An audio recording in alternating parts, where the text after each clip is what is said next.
Jeanne Tell, la ministre de l'Éducation. On va voir avec elle en exclusivité les résultats des évaluations en primaire et puis on évoquera l'avenir du choc des savoirs. C'est la politique de la matinale. Bonjour madame. Bonjour Naïk. Merci d'être avec nous. Le ministère de l'Éducation va publier ce matin les résultats donc, des évaluations menées auprès des élèves des écoles de primaire. En léger progrès, mais peut beaucoup mieux faire. Est-ce que cette phrase bateau résume le niveau des écoliers français?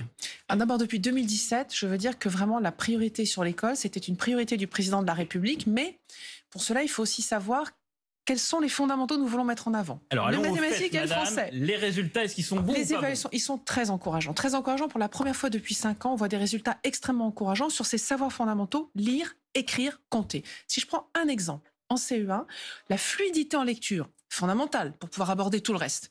La fluidité en lecture, on passe d'une fluidité en lecture pour 68% des élèves il y a 5 ans à 76% aujourd'hui. Cette progression, elle est remarquable. Les spécialistes disent que la fluidité, la fluence, comme ils disent, c'est bien, mais il faut aussi la compréhension de ce qu'on lit, ce qui n'est pas tout à fait la même chose. Est-ce que là aussi, les chiffres sont bons? Mais tout progresse nettement, de façon vraiment notable, et ce qui était vraiment une progression nettement supérieure à ce qu'on voyait les autres années. Néanmoins, je veux souligner que, par exemple, en CM2, on a encore 30% de nos élèves qui ne sont pas fluides complètement en lecture. Et j'ai un autre chiffre justement sur les CM2 où on voit que un peu moins de la moitié maîtrise la conjugaison. Et là, le chiffre que l'on voit, 46,7%, c'est pour le groupe des élèves qui sont au niveau. Et on voit que moins de la moitié maîtrise la conjugaison, l'accord du verbe conjugué. De l'extérieur comme ça, j'ai peut-être tort, mais c'est effarant. Alors c'est pour cela, il faut donc se poser les bonnes questions. Ces outils d'abord d'évaluation permettent à nos enseignants d'avoir les outils pour comprendre où sont les besoins de nos élèves. Là, ils ont un outil précis et ils savent précisément comment chaque élève doit être aidé et ils s'en servent. On a un taux d'adhésion à ces évaluations très important de la part de nos professeurs. Maintenant, nous avons aussi tout un travail qui est en cours de route sur les plans formation de nos professeurs en maths et en français.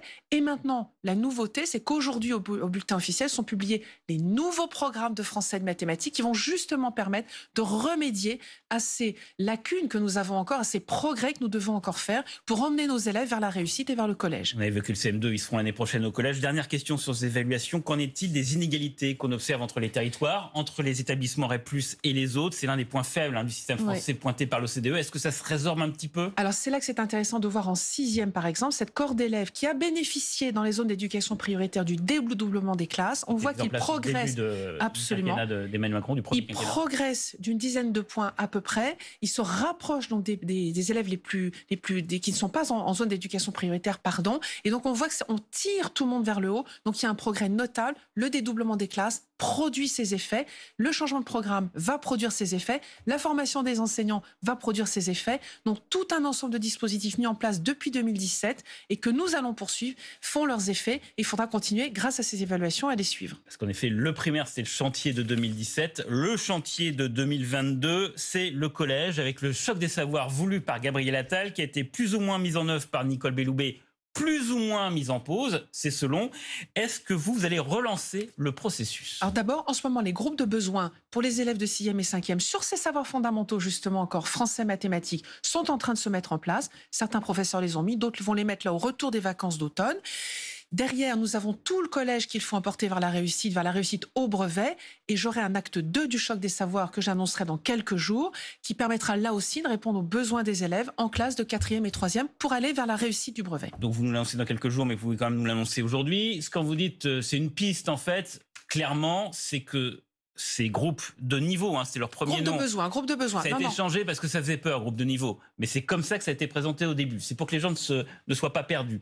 Vous allez les étendre à la 4e et à la 3e dès la rentrée prochaine? Il va s'agir de mettre en place tous les dispositifs que nous avons à notre disposition et qu'aussi le budget nous permettra d'avoir à notre disposition pour accompagner nos élèves vers la réussite. Donc les groupes, des petits groupes qui permettent de résoudre l'hétérogénéité qui est constatée par nos enseignants et pour lesquels ils disent que la progression est difficile quand il y a une telle hétérogénéité. Oui, nous avons envie, je souhaite leur donner les moyens de pouvoir résoudre ces soucis d'hétérogénéité et que chaque enseignant puisse accompagner chaque élève vers la réussite au diplôme national du brevet. Et donc éventuellement les étendre à la 4e et à la 3e.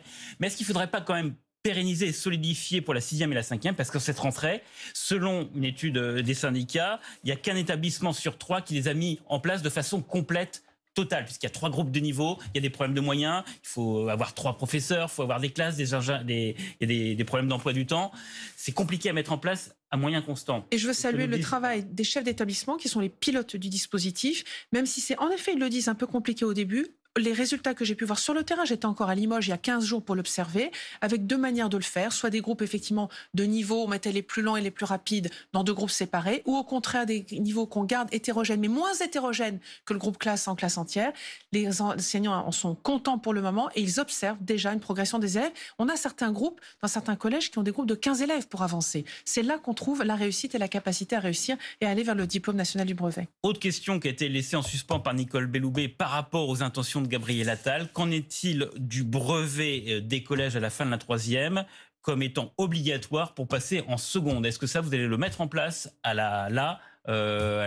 aux examens de cette année ou vous allez attendre encore un peu? Alors, on change en une année scolaire qui a commencé, on ne change pas les règles en cours de route. Donc le diplôme 2025, il n'y a pas de changement. Après, il faut revenir à la vérité des notes et à un vrai diplôme. Je veux qu'il y ait un vrai diplôme qui permette de... C'est le premier examen que passent nos élèves de collège. Donc je veux qu'ils aient un vrai diplôme. Donc moins de contrôle continu, un petit peu moins de contrôle continu dans la part de la note avec une part de l'examen. Mais est-ce que ça conditionnera la réussite du brevet des collèges, le passage en seconde? Je pense que c'est une chose qui pourrait être extrêmement intéressante, en effet, de le rendre obligatoire, voir à quel moment ça peut l'être. Pour le moment, nous sommes sur accompagner tous nos élèves à la réussite avec tous ces dispositifs qui ont été mis en place et que tous nos élèves qui sont en 6e cette année, qui bénéficient de ces dispositifs ou en 5e, puissent aller vers la réussite d'un vrai diplôme du brevet. Donc pour résumer, extension des groupes de besoins en 4e, 3e sans doute, condition obligatoire pour passer en seconde la réussite au brevet des collèges, pas certain. Je pense que ça peut être un dispositif très intéressant, qui, encore une fois, qui est motivant derrière, mais avec derrière la contrepartie, ne laisser personne au bord du chemin. Et c'est tout le dispositif qui encadre tout ça, qui permettra d'avoir une réussite complète de tous nos élèves. Notamment avec la PrEP seconde, pour les gens qui connaissent. Dernière question, les enseignants vont-ils avoir la main sur le redoublement? Là aussi, c'est une promesse de Gabriel Attal qui a été mise en suspens par Nicole Belloubet, par la dissolution et les changements de gouvernement. Oui, tout à fait. Tout à fait. Je crois que c'est important qu'ils gardent la main sur le redoublement et même si le redoublement n'est pas forcément la réponse à tout, là, c'est un ensemble de dispositifs qui permettent d'accompagner nos élèves vers la réussite. Mais en dernier ressort, si cela était nécessaire, par rapport à ces savoirs fondamentaux, lire, écrire, compter, les enseignants garderont la main sur le redoublement. En dernier ressort, c'est-à-dire que c'est eux qui décident dans l'absolu ou... Absolument, c'est ça l'idée. C'est ça l'idée. Au bout du compte, en tout cas, en disant c'est l'équipe éducative qui est le mieux à même de savoir. L'enseignant, c'est comme celui qui est au contact de l'élève, qui connaît ses besoins, qui sait comment le faire progresser, le faire réussir. Je lui fais entièrement confiance. Alors, évidemment, tout ça, ça demande des moyens. Par ailleurs, le budget présenté prévoit 4000 fonctionnaires en moins dans l'éducation nationale. Or, à l'Assemblée nationale, le NFP a retoqué cette disposition. Vous saluez cette décision des députés qui vous permet de garder 4000 fonctionnaires en plus dans votre secteur? D'abord dire que le budget de l'éducation nationale a progressé. Il ne faut pas l'oublier, il y a des moyens supplémentaires qui permettent de mettre en place un certain nombre de dispositifs. Le doublement des heures d'absence, l'accompagnement vers la progression des milieux de carrière. Donc il y a un ensemble de dispositifs qui pourront être portés avec ce budget. Et on rappelle que les 4000 fonctionnaires en moins concernent plutôt le primaire où il y a moins d'élèves en raison de l'évolution démocifique. Néanmoins, c'est la réalité. Ça a été retoqué. Est-ce que vous souhaitez que le gouvernement le remette cet amendement, ce dispositif dans la discussion dans l'hémicycle, parce que là c'était en commission? Absolument. J'ai été en commission des finances, puis en commission éducation et culture. Je vois que l'école fait consensus autour d'un certain nombre de dispositifs et d'envie de faire progresser notre école. J'ai été parlementaire, je vois comment les débats avancent. C'est vraiment à l'issue des débats en hémicycle que je pourrais voir quels sont les moyens dont je disposerai pour faire avancer notre école. Mais est-ce que vous souhaitez que les députés du bloc central soutiennent finalement cet amendement? J'ai compris qu'ils l'avaient déjà fait. Maintenant, c'est leur liberté de députés de savoir ce qu'ils souhaitent voter. Donc au final, il n'y aura peut-être pas 4000 fonctionnaires en moins dans l'éducation nationale quand le budget sera voté? Nous le saurons à l'issue des débats et en hémicycle. On a appris cette semaine, et c'était au JO, que la fondation que veut créer Gabriel Attal sur le harcèlement scolaire, ça y est, elle est mise en place. En tout cas, elle est notifiée au JO. Ça veut dire que c'est plus pris en charge par l'éducation nationale, qui l'amène avec lui, Gabriel Attal, ou pas? Pas du tout. Nous avons toujours au sein de l'éducation nationale tout un ensemble de dispositifs qui permettent de lutter contre le harcèlement scolaire. Nous avons même créé l'année dernière 150 emplois pour pouvoir, en rectorat, avoir des personnes spécialement mobilisées uniquement sur la lutte contre le harcèlement et qui peuvent à tout instant venir dans un établissement intervenir, déceler et répondre à ces cas-là.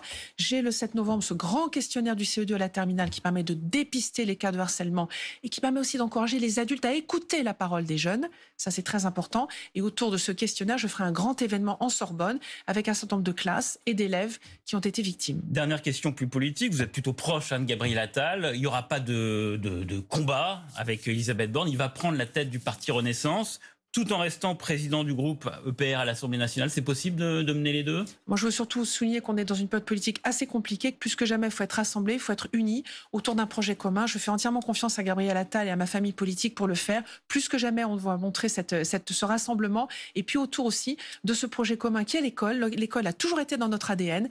Donc, je sais que autour de ce projet commun, on peut se rassembler. Et je pense que dans ce moment politique si compliqué, c'est particulièrement important. Mais Attal, il est partout, là. Il est président du parti, président du groupe. Est-ce qu'il ne doit pas laisser un petit peu... Non. Pour le moment, il est président de groupe, à ma connaissance. Voilà. Donc, laissons le congrès, laissons le congrès se dérouler, un pas devant l'autre. Donc il le sera. Laissons le congrès se dérouler, un pied devant l'autre. Dans quel projet? Nous avons un projet à construire, une ligne politique à défendre, un ADN à défendre depuis 2017, et notamment s'agissant de l'école. Cet élan qu'a lancé le président de la République a repris Gabriel Attal et que je porte aujourd'hui. Merci beaucoup, madame. Bonne journée. Merci à vous. Merci beaucoup Daïk et merci à Anne Jodel, la ministre de l'Éducation, d'avoir été avec nous à l'invité de la matinale de France Info.